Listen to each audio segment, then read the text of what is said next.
Okay guys, here's a quick one for you. On the comments under one of the Logic videos, a guy called Prem was asking about why he's getting system overload messages. Is there something wrong with my Mac, he's saying. So I got him to download the Evan Logic stress test and run it, and he got about 25 tracks, 24 tracks before he got system overload. About right for his iMac, okay? And then he was saying, well, if I run Logic not in advanced mode, will I get more... Can I get more things running before I get system overload? Will it save resources? No, it won't. Then he asked, well, if I had more RAM, will that give me more resources? No, it won't. Okay, your Mac, everyone's Mac, you know, our Macs that we all use, they have a finite amount of CPU resources to run things, to run plugins, right? And as long as you've got 4 or 8 gig of RAM, you know, a decent amount to run your Mac properly anyway, adding more RAM is not going to give you more plugins. Okay, so how do you save resources? Well, look, check it out. It's an empty project. I'll create a software instrument track. Now you want your library open, but when you create the software instrument, you want open library not ticked here. Don't have it ticked. Create. That creates a blank software instrument track. Now we go to the library, and you typically start loading up instruments to build your song, right? Now, if you're new, you may not understand that everything in the library is a channel strip preset, and I've covered this in the Logic 9 tutorials, which you really should watch because they cover everything about the core of Logic, which has not changed with Logic Pro X, right? Everything in the library is a channel strip preset. So if you load an instrument channel strip preset from the library, you're loading a combination of the actual plugin instrument with the particular patch making the particular sound, plus effects are loaded on the channel which contribute to the sound, and often send and return effects are also loaded with the preset. Okay, so look, we're going to typically start to build something. So I go to synthesizer. I will start with the bass, and I'll load up Hardtech bass. Boom, I load it. I load the channel strip preset Hardtech bass, and here it is. Here's its channel. At the top of the channel is the ES2 instrument that's actually making the Hardtech bass sound. And then there are all these effects on the channel that load with the preset. These contribute to the Hardtech bass sound. And there's an auxiliary send on the channel, sending out on the first available bus, bus 1. So this Hardtech bass channel strip preset creates an auxiliary return receiving on that bus 1 with a Space Designer reverb on it, with a 2.6 second studio reverb. So the Hardtech bass channel, you can turn up send 1 to add the reverb to this hard bass sound. So the channel strip preset loads up the synth with the effects on the channel, and it creates an auxiliary return with the Space Designer on that you can send out to from the bass channel to add reverb to the bass. Okay, now we add a second instrument, and we'll do a lead, synthesizer, lead, and I'll go with classic sawtooth lead. Boom, we load it up. There's its channel. There's the instrument at the top, the ES2, doing the actual classic sawtooth lead sound. There's a EQ and a stereo delay on the channel, also contributing to the classic sawtooth lead sound. And the channel has 2 auxiliary sends on the next 2 auxiliary buses, bus 2 and bus 3. So 2 further auxiliary returns are created, receiving on bus 2 and bus 3, and these both have Space Designers on. So the classic lead channel that you've just loaded, you know, this classic sawtooth lead, has 2 auxiliary sends sending out to 2 further Space Designers. One is a small reverb to add small reverb to the classic lead, sawtooth lead, and the second auxiliary sends out to a large reverb to add large reverb to classic sawtooth lead. So this channel strip preset also creates 2 further auxiliaries with a small and large Space Designer. Okay, now let's add another instrument, software instrument, create. Now we'll do a pad, synthesizer, pad. I'll go with dark pad. Boom, load it. There's its channel. At the top is the actual instrument that loads with the channel strip preset. This is actually making the dark pad sound, and then there's an ensemble and a tape delay on the channel contributing to the dark pad sound, and this channel strip preset creates 2 further auxiliary sends on bus 4 and bus 5. So 2 further auxiliary returns are created, receiving on bus 4 and bus 5, and these also have 2 space designers, one on each, a small and a large one, a small and a large reverb. So the dark pad, you can turn up the first auxiliary to send to its small reverb, to add small reverb to the sound, and you can turn up its second auxiliary to send to its large reverb, to add large reverb to the sound. So look, just by creating 3 channel strip presets, by loading 3 channel strip presets for 3 different instrument tracks, these 3 channel strip presets have created a total of 1, 2, 3, 4, 5 auxiliary sends, sending to 5 Space Designer reverbs. Now, where a channel strip preset creates 2 auxiliary sends to 2 Space Designers on 2 separate auxiliary returns, one will always be a small reverb and one will always be a large reverb. That's a small reverb, that's a large reverb. On the dark pad, that's a small reverb, that's a large reverb.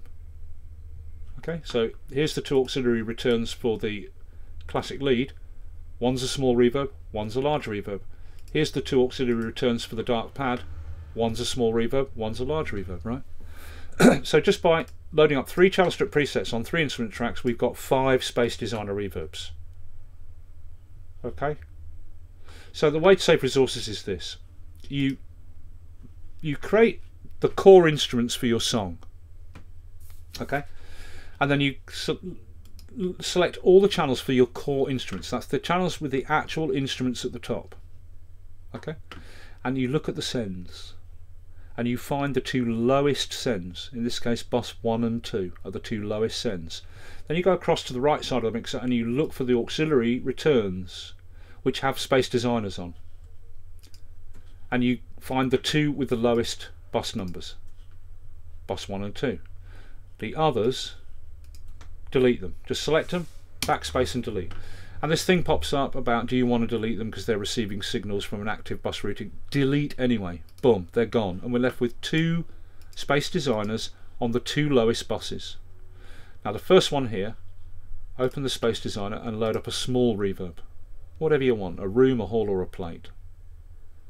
Yeah, I'll go with whatever. I'll go with a short snare hall for my small reverb. And then the second one, open the Space Designer and on here put a large reverb. Okay, either a room, a hall or a plate, unless you might be doing a dub or something, you want a spring reverb, but don't go with these ones generally, just stick with room, hall or plate. So I'll go with oh, I don't know, whatever, you know, I'll go with the big plate. So now on this auxiliary return, I've got a small reverb, so I'll type small reverb, title it small reverb. And on this auxiliary return, I've got my large reverb, so I'll title that large reverb. Okay, I've got now have a small master reverb and a large master reverb. And then I go to and I select all the channels for all my instruments in my mix, the channels with actual instruments at the top. Go with them all highlighted, go to the first send on any channel and assign it to the small reverb, bus, whatever it is, the small reverb, the lowest bus. And they all get set to that. Then on the second auxiliary, whether there's a current send on it or not, assign that to the second bus with the large reverb. Now if there's a third or fourth auxiliary on any channel sending out to a Space Designer you've deleted, just remove those sends.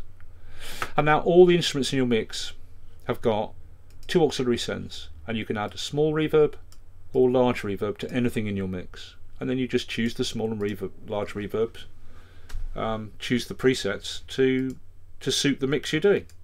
And that's the classic hardware way of working. This is how it works in hardware studios. Right? In a hardware studio you'll have 2 primary hardware reverbs costing thousands of pounds, really high quality ones. One might be, I don't know, an AMS or something, and one might be a Lexicon, whatever. Okay, and they work as your 2 master reverbs. You don't have 4, 5 or 6 master reverbs on auxiliary sends. You mix with a small reverb, so you can add small ambient space to anything in your mix, yeah, by turning up the first auxiliary, and you work with a master large reverb to add large reverb to anything in your mix, and that's it. And don't think this means that you do lesser mixes. When these channel strip presets load up, each one creating a small and a large reverb for their 2 auxiliary sends, that's what happens. It just means you can add a small reverb to the sound or a large reverb to the sound. All we're doing is we're just saying we're going to have one small reverb which everything uses that needs to use it, and we're going to have just one large reverb instead of each separate instrument having its own small and large reverb. We're just having a single small reverb everything can use and a single large reverb that anything can use. Okay, and that's the classic way of working, and this will save you massive amounts of resources. Just have 2 master reverbs, a small and a large, and trust me, this will not affect the quality of your mixes. If anything, they'll get better this way. Okay, so now by doing this, we've saved 3 space designers. We've removed 3 space designers.